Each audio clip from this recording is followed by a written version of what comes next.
lot of MCU news, so I'm going to try to go through it as quickly as I can so this video isn't like 30 minutes long. And if YouTube's doing its job, it should have a little timestamp bar for each topic, but I doubt YouTube's doing its job.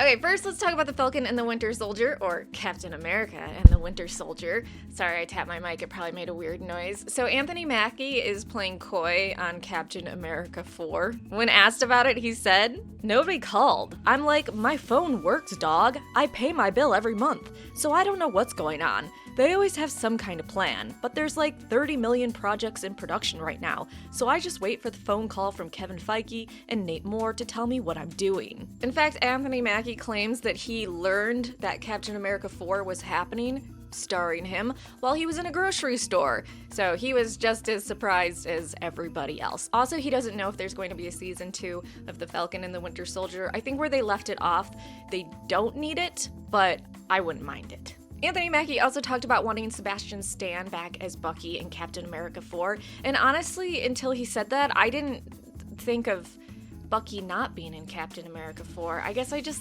love those two together so much. So anyways, on having Sebastian back as Bucky in Captain America 4, this is what Anthony said. "Sebastian is one of my dear friends. I think it's obvious that we work extremely well together. So the idea of us being a duo, it ain't that bad of a thing. You get the glaze and you get the chocolate glaze, you know? Everybody gets the donut they want, so I think we'll all be happy with that." Yeah, I really want to see their dynamic again. By the way, the show creators said that there is no sexual tension between Bucky and Sam. I guess a lot of people were shipping them, but, you know, fans ship every character.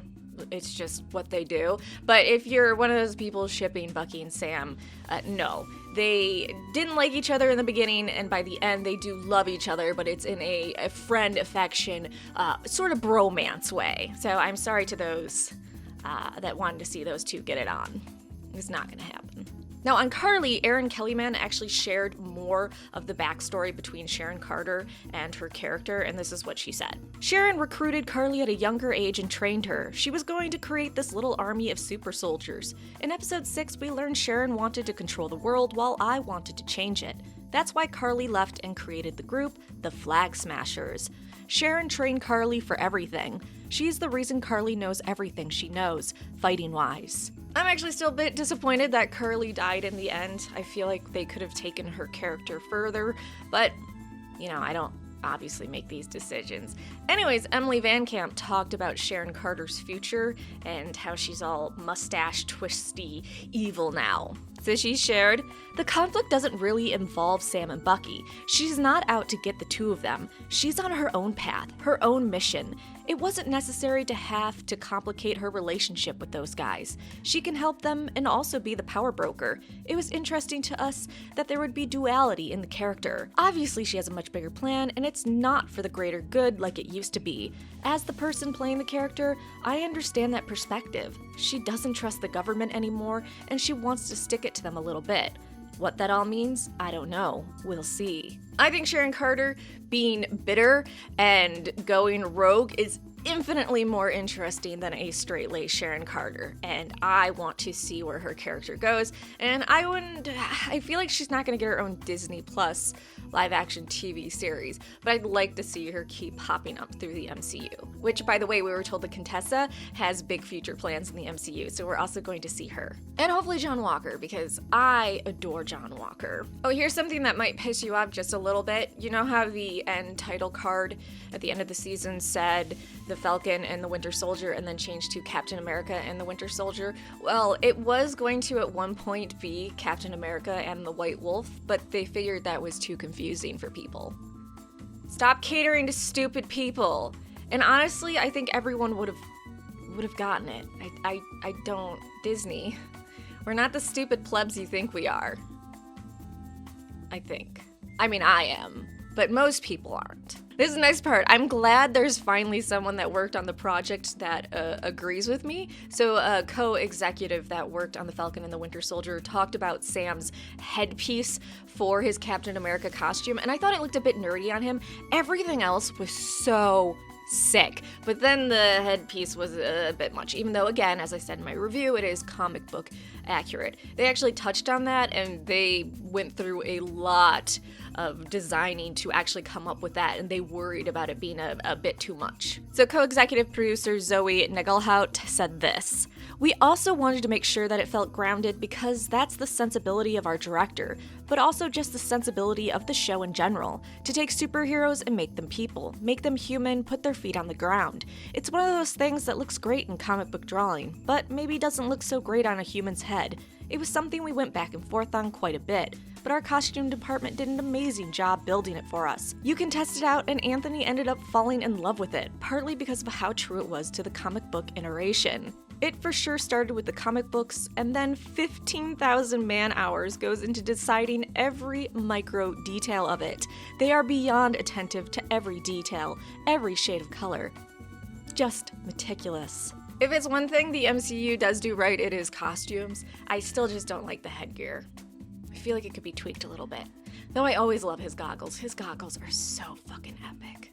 If you were wondering if Eli Bradley would be back again, his actor, Elijah Richardson, has been seen near a MCU project for filming. So I have no doubt we're getting Young Avengers at this point, and I doubted they were going to waste Eli, but you know, it's nice to have confirmation. Okay, that's the end of the Falcon and the Winter Soldier news. I'm sorry, let's move on. So Cox put up a photo of her and Jeremy Renner in their costume for the Hawkeye live-action Disney Plus series as Echo and Hawkeye, and my god, is it so good. I was just talking about how MCU just kills it with costumes. Yeah. By the way, no one ever gets what these earrings symbolize. I want you to look at Hawkeye and then look at these earrings. No one gets it. It's kind of frustrating. We also saw that we're going to get a lot more of Hawkeye's home life, which makes sense. The whole reason why he went absolutely apeshit was because his family disappeared. So seeing him bond with his family more, duh. Next, the Loki Disney Plus series. They are going to start filming again shortly in the UK, but we don't know if it's for reshoots for season 1 or if they're going right into season 2, because we know we've been promised there will be multiple seasons of Loki. Next, the art of Loki, and actually his little toys, revealed some more of the plot of the show, so here's what the little summary said. Picking up immediately after Loki steals the Tesseract, again, he finds himself called before the Time Variance Authority, a bureaucratic organization that exists outside of time and space, forced to answer for his crimes against the timeline, and given a choice: face deletion from reality or assist in catching an even greater threat. Damn, the dude did not get freedom even for a hot second. They immediately jumped on him. Also, I wonder what the greater threat is. I have some ideas, but if there's someone out there just really fucking with the timelines, oh my god. Did Barry Allen somehow make it into the MCU? Stop putting your dick in the timeline, Barry. I'm sorry, I realize this is an MCU video. I'll stop talking DC. Not sure your opinions on Ironheart, but apparently we're only getting 6 episodes.